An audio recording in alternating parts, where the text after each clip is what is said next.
Hey everybody, this is Niki, And this is Tyler. and we're here for our second game review of our channel.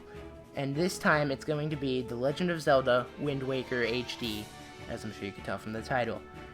This game came out in 2013, and it's a remake of the 2002 GameCube title, Wind Waker, obviously. It is. Yeah. So, what do you say we just jump right into this review, unless Tyler has something to add? No, I really like this game, and I want you guys to know we're not going to do, I'm telling you right now, this is going to be a really high-scoring game. I don't want you guys to think we're going to do high-scoring games all the time. We want to have variety, so in a few reviews, we're going to do some pretty poor games to just sort of add variety. Yeah, so we're just gonna go through all kinds of different games just so you guys know what games to get. But since Niki wanted to, and he asked to, we're going to let Niki start with his scores first on this one. Yeah. Okay, so for The Legend of Zelda Wind Waker HD story, I gave it an 8 out of 10. I would make it higher, but I think that, I know that the whole kidnapping thing, like Zelda and stuff, has worked for the rest of the game, and it's fine, but I think with this new style and with everything else, I personally think they should have tried something different, instead of just kidnapping Link's sister and then having that be the whole plot. Other than that, like, some of the story's kind of weird to follow and stuff, and it's just, it's not bad, mind you, it's still pretty good, but it's just not perfect. I definitely see what you're saying. I gave this story a 9.5 out of 10. The reason I did is because the characters are really enticing. You have the feeling, just similar to Fire Emblem Awakening, when you get out of Outset Island and you look at this giant lake, ocean in front of you, you feel like you're setting out on this big journey, and it's just so, it's such an amazing feeling playing it for the first time. True, your sister does get kidnapped, but it turns into so much more. It is such a action-filled adventure. The plot for me was memorable, and they introduced some classic favorites such as Tetra. True, it can get monotonous after a few playthroughs. So, once you play it a few times, yeah, you see the same cutscenes over and over. But when you first play it, there are these key moments in these cutscenes that really hit home with me and make me really, understand how great of a game this is, you know? Yeah. So for the game's presentation, gameplay, I gave it a 9.5 out of 10. It's very good. It's traditional Zelda gameplay, which is always perfect, and it's the HD remake especially it looks amazing compared to everything, but it's just an improvement with many different gameplay mechanics as well from the original game, and you can control items with your gamepad and stuff, so you don't have to stop the game as much, and it's just really good. The only problem I have with the gameplay is how much you have to go across the ocean. While true, it does feel like an adventure most of the time because there are so many different things that could happen while you're out there. It does get a little bit boring after a while, a little monotonous to go back and forth throughout the ocean for half the game, but it's still good nonetheless. Yeah. I also gave it a 9.5 out of 10, and I marked it off on the same reason Niki did. The sailing can get boring. That's just the fact of the matter. Even though the sailing is one of the most unique aspects in any Zelda game to date, in my opinion. It's good, but when you're doing a quest I'm going to talk about later in the video, it just gets, unbearable.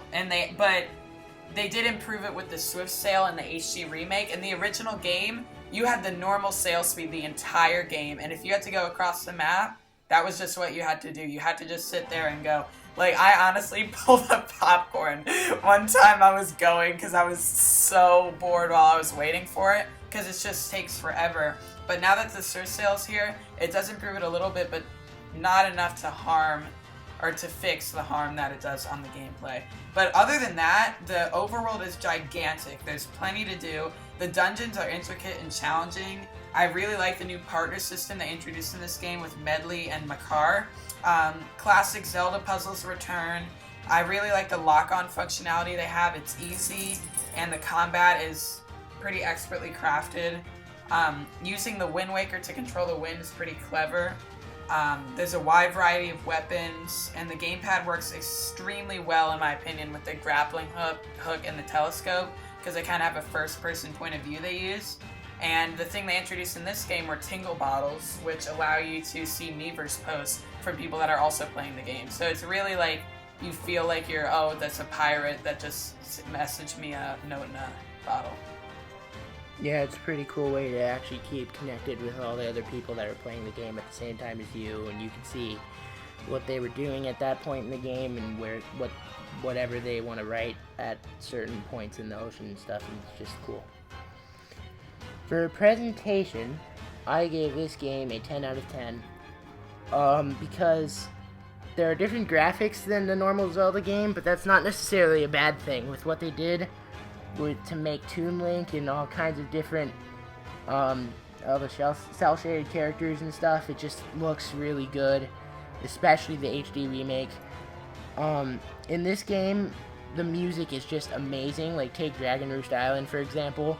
Yeah. Like, that's the first example that comes to mind. Like, dear God, really good music. It's one of the best soundtracks, if not the best, in any Zelda game. The gameplay is very balanced. It's like, it's not too slow, and there's not too much backtracking that's really boring. Like, there's some backtracking, but it's not usually too boring, because there's stuff you can do in the ocean, other than, you know, the infamous Tingle quest at the end. But it has been improved greatly since the end, and it doesn't take since the original one, it doesn't take quite as long, but yeah. And as Tyler said, the sailing's a lot less torturous now that you have the swift sail. Yeah. I also gave the presentation a 10 out of 10 because I love the cel-shaded art style. The redesign, they basically redesigned the whole Zelda universe, you know? It's just like a completely different feeling to me. It's so like open and like, it's hard to explain. Like, once you play the game, you'll know what I'm talking about. It's just like a completely different feeling, you know? And not to mention, they actually, instead of what people normally do if they change a whole formula of a game, they actually did this one really well instead of screwing it all up. Yeah. The character designs, as I said, were incredible, very detailed. It's essentially the perfect HD remaster of an already great game.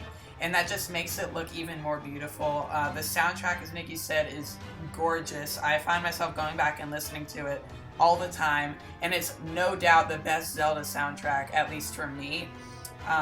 Each island has its own theme and art style, and that made me more excited to explore each island. For example, Outset Island, Windfall Island, and Dragon Roost Island, they all have completely different looks to them and all kinds of people on there and quests to do, and that really kept me going to see like what kind of stuff it offer in these islands, and that really was like sort of rounded the whole game off for me. I fully agree. It's a very great game.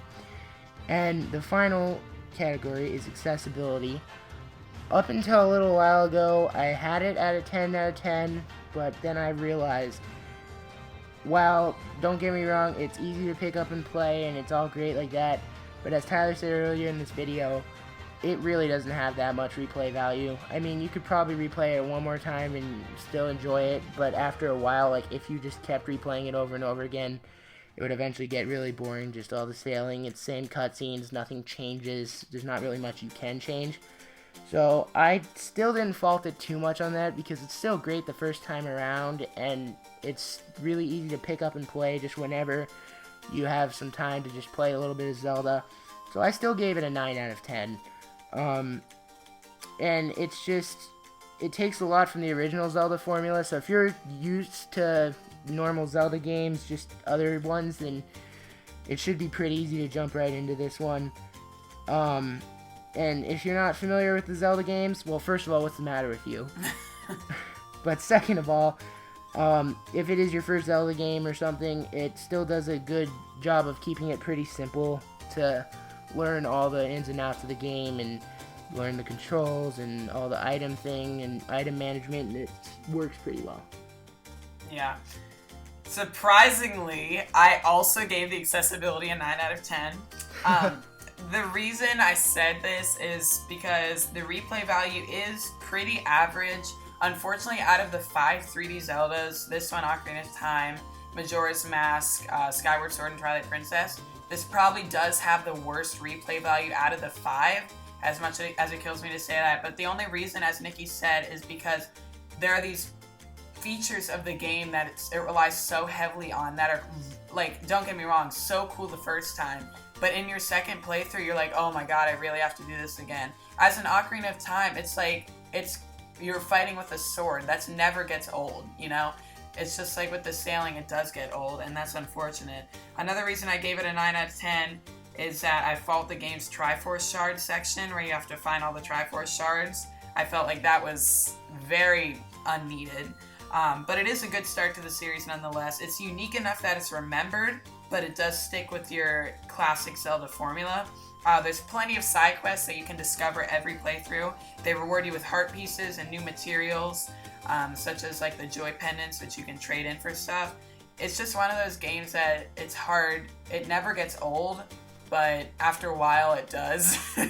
So, I mean, even though that's unfortunate, it's still like amazing game. It has such a lasting appeal for me, and the story mode is like the perfect like size. It's long, but it's still manageable. Yeah. And before we go over their overall score, I swear to you that we don't know what the other person's picking. We got all the same scores except for story. Like, that's crazy. I know. So, Nikki, what was your final score? My final score was a 36.5 out of 40, which is still overall really good. Is that a B? No, it's an A. Oh, it is. Mine, I gave a 38 out of 40. So yet again, we never want these reviews to turn you away from a game. If you want to play a game, play it, but these are just our opinions on a game. Wind Waker HD is one of my most favorite games of all time, as Nikki knows. It is my favorite 3D Zelda game. It's just such an incredible game. Like, there's not even words to describe it, you know? Yeah. So, it's, again, I do highly recommend it. So, if you have the time, you should play it. You definitely should. And plus, it's easily accessible now that there's an HD remake. Because before you'd have to hunt down a GameCube version, but now you could just go to any store and pick it up on the Wii U, and it's good. So, we'd highly recommend it. Well, that wraps it up for our second game review. I'm really liking how these new series are going so far. I hope you all do too. Please stay on the lookout for more videos in the future. This does wrap up our batch of videos we recorded, but that doesn't mean we might record videos for after this. But if no videos come for a few days, just make sure you know it's because we do have stuff to do during the week. We have life, so... Wait, we have a life other than video games? You don't say. Okay, well, I hope you have enjoyed game reviews so far, and stay on the lookout for more to come. See you guys later. See ya.